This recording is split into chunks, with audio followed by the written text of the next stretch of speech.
Morning मित्र, पुन्हा एकदा स्वागत एका नवीन व्हिडिओमध्ये. तर काल आपण थिंपूवरून गेलो होतो पुनाखाला आणि पुनाखाचे जे फोर्ट वगैरे आहे, दोचुला पास आहे, ते आपण पाहिलं. आज आपलं जे आहे थिंपू साईटसीइंग आहे ती आपल्याला आज करायची आहे. तर आज सकाळचं वातावरण काहीसं असं आहे बघा.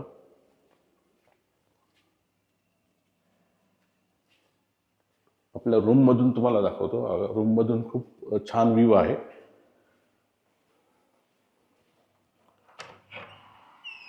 ही आपली रूम आहे.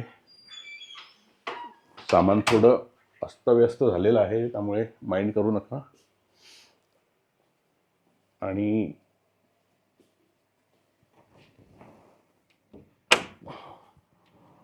हे बघा, असा काहीसा व्ह्यू आहे आपल्या रूममधून. आज वातावरण थोडं क्लाउडी आहे.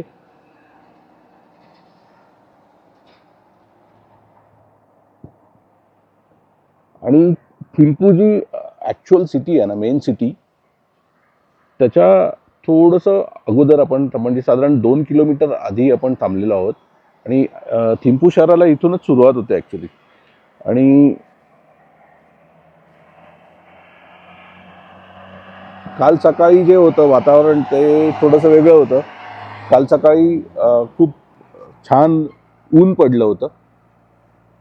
ते कालच्या व्हिडिओमध्ये तुम्ही पाहिलं असेलच. ब्रेकफास्ट आहे. ब्रेकफास्ट झाल्यानंतर आपण इथून चेकआउट करणार आणि थिंपू साईटसीइंग झाल्याच्यानंतर आपण संध्याकाळी पारोला जाणार आणि मग पारोचं जे साईटसीइंग आहे ते करणार उद्या सकाळी. तर आज थिंपूमधले जे काही मॉन्युमेंट्स वगैरे आहेत आणि प्रेक्षणीय स्थळं आहेत ती आज आपण पाहणार आहोत. हा व्हिडिओ तुम्ही पूर्ण नक्की पहा. तर मगाशी सांगितल्याप्रमाणे आपला आज थिंपू साईटसीइंग आहे. आणि थिंपू साईटसीइंग करताना सर्वात पहिला आपण बुद्ध डॉर्नेमा म्हणजे इथे गौतम बुद्धांची मोठी उंच अशी मूर्ती आहे ती आपण पाहणार आहोत. नंतर आपण जाणार टेकिन पार्क बघायला आणि टेकिन पार्क नंतर इकडे व्ह्यू पॉईंट आहे, त्या व्ह्यू पॉईंटला जाणार आणि व्ह्यू पॉईंट बघून झाल्याच्या नंतर आपण क्लॉक टॉवरला जाणार आणि मग क्लॉक टॉवर व्हिजिट झाल्याच्या नंतर आपण पारोला जाण्यासाठी निघणार. तर असा आजचा पूर्ण दिवसाचा कार्यक्रम आहे.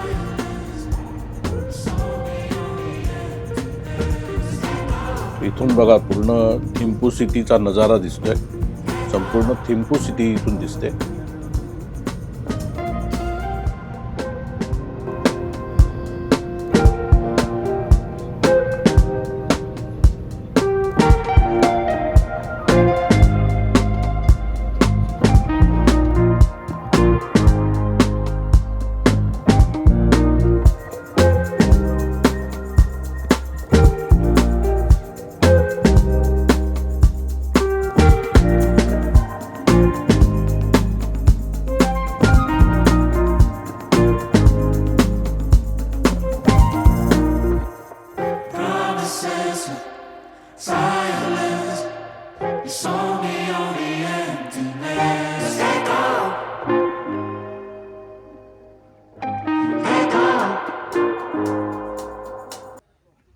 आता आपण आलो आहोत बुद्धा डॉर्नेमा.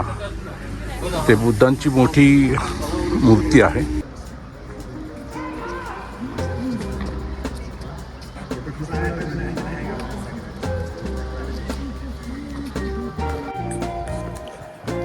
भूतानमधली ही सर्वात उंच बुद्धांची मूर्ती आहे.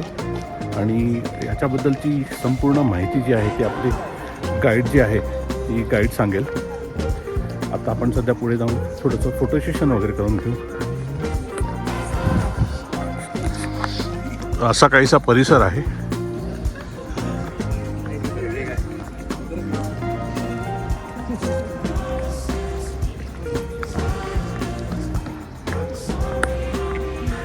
आज वातावरण क्लाउडी आहे, त्याच्यामुळे थोडंसं दृश्यमानता आहे ना ती थोडी कमी आहे. काल खूप छान वातावरण होतं. ऊन पडलं होतं आणि त्यामुळे विजिबिलिटी खूप चांगली होती. त्यामुळे काल आपल्याला संपूर्ण हिमालयन रेंजसुद्धा बघता आली.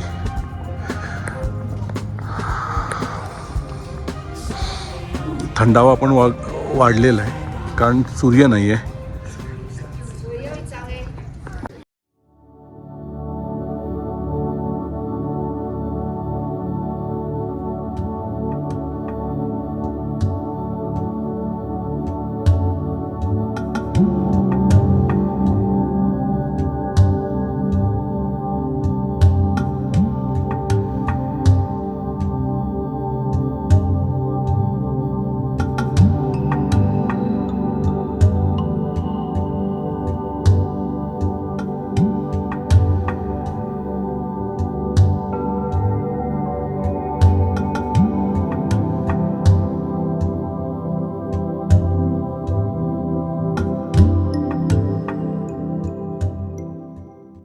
जगह का नाम यानी कि most probably like famously known as Buddha point and for the local people ये वाला जगह का नाम है बुद्धा दोरदेनमा. बुद्धा दोरदेनमा यानी कि उसके सामने देख रहे हो उसके सामने वज्र है ना यानी कि बुद्धिज़्म से वो vajra sorry from the normal term वो वाला वज्र को हम दोजी बोलते हैं. सो इसलिए ये है डोरमा यानी कि डी से डोरमा जाता है ना इसलिए. And even Buddha sitting on the मुंडिक्स देख रहे हो वो वाला लोटस है ना उसको हम मुंडिक्स बोलते हैं. So Buddha sitting on the मुंडिक्स in front of him the vajra is known as Buddha Dordenma. And ये वाला नाम है ना ये वाला नाम बोध गया से स्ट्रैक करके लाया गया था. हाँ जी. एंड ये वाला जगह का नाम इवन कुंसिल फोडांग भी बोलते हैं. कुंसिल फोडांग मतलब कि यहाँ फोडांग यानी कि पैलेस. बिफोर ये वाला जगह पे यहाँ पे ऐसा कुछ भी नहीं था. So only during the like 16th century sorry not 16th century like 19th century पे यहाँ पे पैलेस था यानी कि लोकल लीडर्स का पैलेस था यहाँ पे. सो इसीलिए ये वाला जगह का नाम बन गया कुंसिल फोडांग यानी कि पैलेस. वो पैलेस का क्या हुआ जो पहले था डिस्ट्रॉय कर दिया. हाँ जी लोकल लीडर्स का था ना तो मैंने बताया था ना लोकल लीडर्स से हमारा वांगचू डायनेस्टी आया था यानी कि गवर्नमेंट. सो ये वाला जगह वांगचू डायनेस्टी का अंडर आ गया था इसलिए. सो ये वाला यानी कि उसका बुद्धा का हाइट बताऊँ तो वो वाला ओनली द स्टैचू है ना स्टैचू ओनली 169 मीटर हाइट है. 169 मीटर. यस फीट या मीटर मीटर. एंड ये वाला है ना उसका यानी कि उसका बॉडी है ना उसका बॉडी यानी कि फुल्ली कॉपर से बनाया गया है कॉपर से. एंड उसका ओनली उनका फेस है ना उसका फेस एंड हाथ है ना पंप वो वाला यानी कि प्योरली गोल्ड से पेंट हुआ है.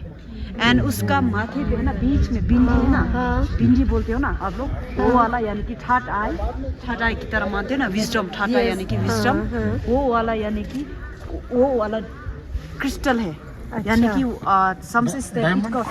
हाँ जी डायमंड यानी कि इससे that it cost like 1 million एक वाला वो वाला बिंदी में ही $1 मिलियन. हाँ जी. एंड वो वाला नॉट अ डॉलर वही मैंने कहा 10 लाख रुपए होगा भाई साहब वही पे 10 लाख रुपए. वो वाला यानी कि सिल्वर कलर में देख रहे हो ना वो वाला सब यानी कि बुद्धा का बेस है ना सब वो वाला सब टाइल्स है नॉर्मल टाइल्स.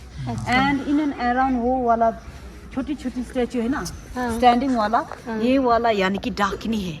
डाकिनी यानी कि आप लोगों का यानी कि हिंदू का टर्म से उसको आप लोग क्या भूल गया मैं अप्सरा बोलते हो ना वो वाला अप्सरा है. सो नॉर्मली उनके हाथ पे 8 लाख की साइन मैंने जब हम स्टार्टिंग में मैंने एक खादर दिया था तो बोला था ना 8 लाख की साइन कहाँ पे और ऑस्पिशियस ओकेशन में वगैरह में देता है ऐसा बोला था ना. एंड वो वाला if you want to see the 8 lakh की साइन क्लियरली वो वाला सर्कल में देख रहे हो बीच में कॉन्च लोटस एंड वास वगैरह देख रहे हो वो वाला सब 8 लाख की साइन है. उनके हाथ पे 8 लाख की साइन है. एंड इवन उनके हाथ पे यानी कि 5 पीसफुल ऑफरिंग है. 5 पीसफुल ऑफरिंग यानी कि इट्स इंक्लूड्स मिरर वगैरह एंड इवन दी वास कॉन्च एंड इवन दी मैंने आप लोगों को खादर दिया था ना वो वाला भी इंक्लूड हो जाता है. उसके हाथ पे 5 पीसफुल ऑफरिंग भी है. एंड इवन 8 सब्सटेंसेस भी है. 8 सब्सटेंसेस यानी कि जब Buddha Shakyamuni as you know that जब वो ध्यान पे था तो जब वो मेडिटेट कर रहा था तो वो बहुत वीक हो गया था जब वो. So to regain his energy and power the dakinis has offer the 8 substances. So उन लोगों के हाथ पे 8 सब्सटेंसेस भी है. सो जस्ट नो दैट उनके हाथ पे 8 सब्सटेंस है 8 लाख सेंस है एंड 5 पीसफुल ऑफरिंग भी है. ठीक है ना. सो अंदर पे हमारा अंदर पे दो टेम्पल है, so will visit that temple and then I will give you the time to click photo. Come, then we give you a task. Then later on I will tell you. 15 लग रहे हैं, 15 है मेरे ख्याल से. हाँ जी. ये offerings है साहब, ये पानी बदला जाता है इनका हर हाँ जी, हाँ जी. सुबह शाम. 15. Come.